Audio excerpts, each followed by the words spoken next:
Hey everybody, welcome to another edition of Cooking with Chef Johnyshwa. We got a great meal set for you today. Um, really one of our culinary staples, and that's chicken soup. I take a lot of pride, as do I think a lot of chefs, in making soup. Soups and chowders, bean soups, the list goes on. I've even challenged some people to say, I could cook a different soup for a whole year and never make the same soup twice. Going through the potatoes and just so many varieties, so many vegetables, so many things to do. It's really incredible. So today we have chicken soup, and I have some pretty interesting ingredients. Maybe it's pork soup, because we use a little bit of pork bone and some chicken to make our stock today. Our stock has a little fat on it, and you'll see it's got some really good gelatin. It's pretty set up. We have our Mirepoix, which we're going to talk about, and then we have our diced chicken breast. Anytime I'm teaching about soups in school, I talk about the keys to making a good soup. I remember going back at the Culinary Institute of America, thinking about Chef Fessy back in the day and skills. And, I wasn't there for Chef Banya, but my buddy Stutz told me all the stories. And the list goes on of the guys that are there. And what they would say is that, when you take a spoonful of soup, there should be an even representation of the soup on the spoon. A little bit of broth, you'll be able to get an assortment of vegetables, some chicken, and even if there was a little ditalini pasta, a little bit of herbs that are going to be added, it's a well balanced soup. So in taking that, we go for generally small dice. I'm not practicing perfect knife skills. There's a couple pieces in here that are kind of random, but this is a home soup. Being a little more diligent, I think, in the restaurants, I think is a result. So we're about a medium dice on all our vegetables, and we're going to be sweating our vegetables. So other keys to a good soup. We said number one, right? You listening? What is it? It is an even representation of the soup on one spoon. The next one would be the stock. Okay, having a good stock, having a rich stock is going to make for a great soup. You cannot have a good soup, from nothing or from a bad stock. The flavor won't be there. Then it might be lighter, and you can say, "Well, I'm looking for that," and that's fine. But it's not going to have that rich flavor. You'll see the gelatin. There's just a little fat on top, and we're going to leave that in for flavor. See if we need to skim it towards the end. See how our final soup comes out, but I don't want to take that away. Especially just coming out of Japan and working on that in school, and they're adding more fat in, so I don't think we want to be taking it away. So we have a really good stock, some pork bones, there's some chicken legs, and some wings in there. I think we put in there some meat scraps and things like that we threw in there, so it's like a broth, right? And the difference between a stock and a broth is what? Is that a broth has some meat, so there's a little bit of meat in there. Our Mirepoix, up next, the lifeblood. If I've done anything in the culinary industry is make Mirepoix. If we're going to start a sauce, we're making a Mirepoix. If we're making a soup, we're making a Mirepoix. If we're making a stock or a broth, we're using a Mirepoix. So what is a Mirepoix? It's carrots, onions, and celery by weight. So 50% onion, 25% carrot, 25% celery. If you're from down south, you may do the celery, onions, green peppers. And then there's variations. You may not want to add carrots to your fish stock. Replacing those with leeks turns that into a white Mirepoix. You can use parsnips. They're very, very strong. I don't really recommend unless you're going for that. And then, of course, they're great. I love parsnips. So we have celery, we have carrots, we have red peppers, and then I have some shishitos in here. I didn't try and dice the shishitos. They were in rounds, and they were kind of cracking out as I was slicing them. So I just kind of muscled right through them. All right, and then lastly, we have our chicken. I have some diced chicken breast. We're going to be seasoning this with salt and pepper. I even have a little bit of Szechuan peppercorn. We're going to go really light on that, but might use that to add a little bit of background flavor. We're going to get our pan going, and we're going to be using the sweating technique. And what the kids in school always talk about is, Chef, what is the sweating, what number should I put the food on? Or how high should I start my pan? Should it be cold? Should it be hot? Well, think about your ingredients you're going to be adding. Do you want them to burn? Do you want them to sweat? In this case, we're going to be sweating our vegetables. Okay, and vegetables take about 20 minutes, 15 minutes, this amount, sometimes less, okay? But depending on how much you have in there. So we're going to go ahead and get our Mirepoix. I'm going to use all my Mirepoix. And the purpose of sweating is what? Is to develop the natural sugars in the vegetables. How do we know when we're done sweating? Well, our onions start to turn clear, and all the other vegetables become a vibrant color. So, also seasoning with salt and pepper during the sweating technique, really, really important, okay? It's important that you get that salt in there. It starts to draw a little bit of moisture out, and then we're going to evaporate. What we don't want is there maybe being too many pieces to this in a pan, right? So we have this going, right? We're going to leave this on high heat. Again, do we start on high heat? Do we start on low heat? Really depending on, what you're really looking for, the amount of caramelization that you may want. You may want to start on a higher heat. I know I like the flavor of brown garlic, and before I make a tomato sauce, I may brown my garlic and then add my onions. So it stays on high. As long as we can hear it, see it, and smell it. There's lots of water in these vegetables right now, and you really want to be on high. Okay, giving those a good stir, not trying to release too much. And as I said, the onions are going to turn clear, and the other vegetables become vibrant in color. And what's really going to happen is they're going to taste sweeter. They're going to taste, more flavorful, and they're going to cook fully in your soup. Now, the last key to a really good soup is the amount of time that it cooks. A soup like this, French-style soup, European-style soup, as soon as this comes to a boil with the chicken breast and the Mirepoix, we want to go about 20 minutes. CIA, pro chefs and things. I wish I had my pro chef here with me. I have it at school. I have the new pro chef that we got in 1991. My buddy had the pro chef, I think, in the 90s, John Stutz. And then I got there in 91, and they put out the new pro chef. So the new pro chef was really great, and there's been other volumes since, but I thought that one was really good. So this is starting to cook down. Onions are starting to become a little clear. Our vegetables are starting to become a little vibrant in color. I have a couple towels. Look, I got my Halloween cup. Well, can you believe it? All right. So we're sweating that real nice. Look at that, beautiful, right? Mirepoix is looking really, really good. We're getting this going, and we're going to cook this. Now, we're going to be adding our chicken to our Mirepoix.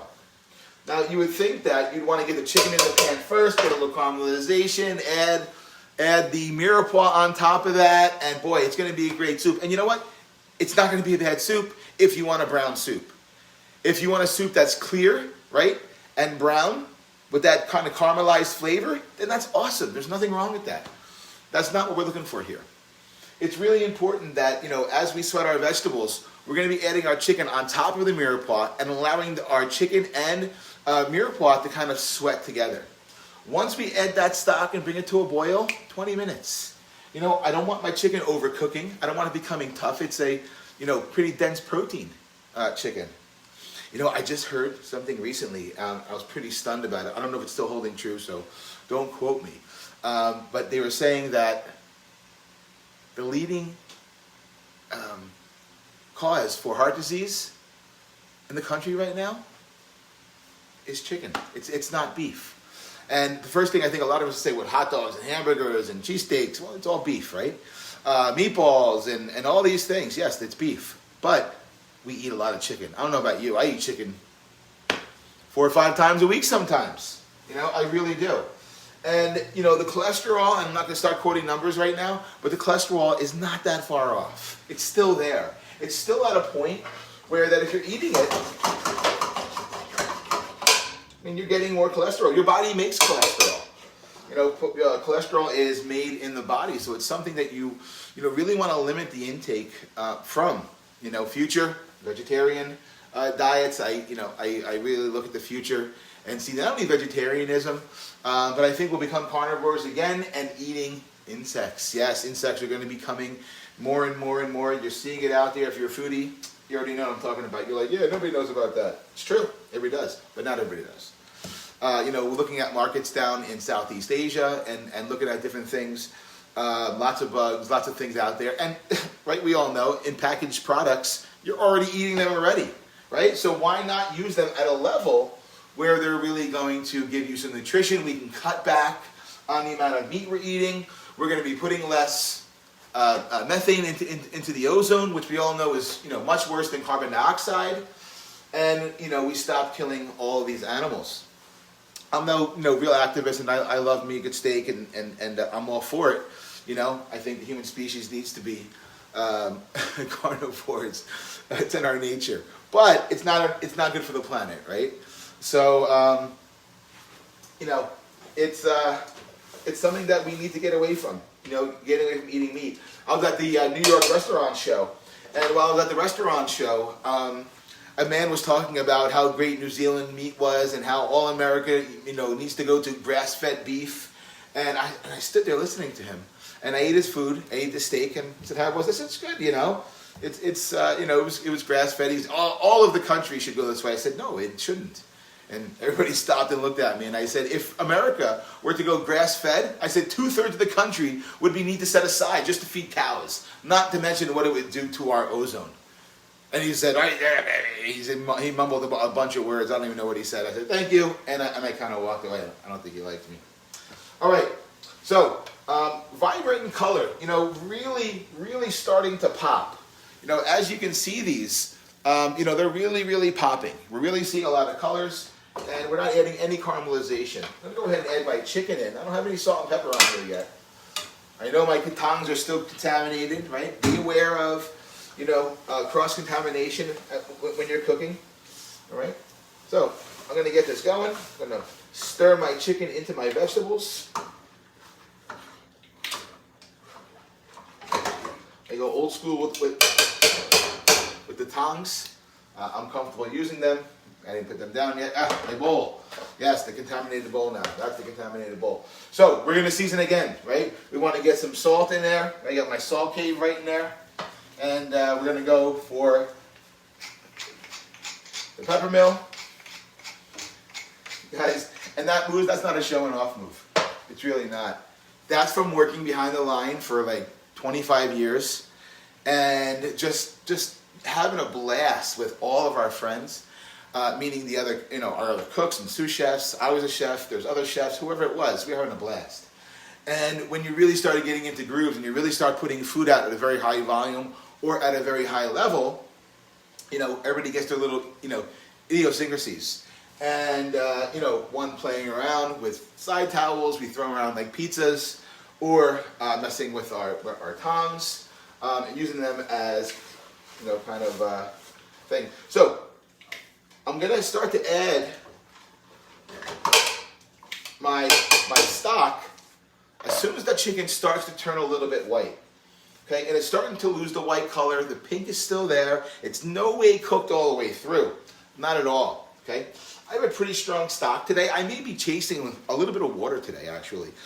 This is kind of a base I cooked down. We don't have a whole lot of room in the refrigerator. And what did we lose? We lost, H2O through evaporation. So I may have to put a little bit back in. The stock was amazing. It went long. Now watch this. Stock is going to come plopping out. Look at this. Watch that. Oh my God. You can just hear it. Beautiful. We're going to get all that fat that was in there. We're going to take all that out. We're going to mix that all in. And wow. Wow. Right into a soup. As it turned, these tongs are done now. I'm done. I'm not going to touch this now until it comes to a boil. It takes about 20 minutes once it comes to a simmer.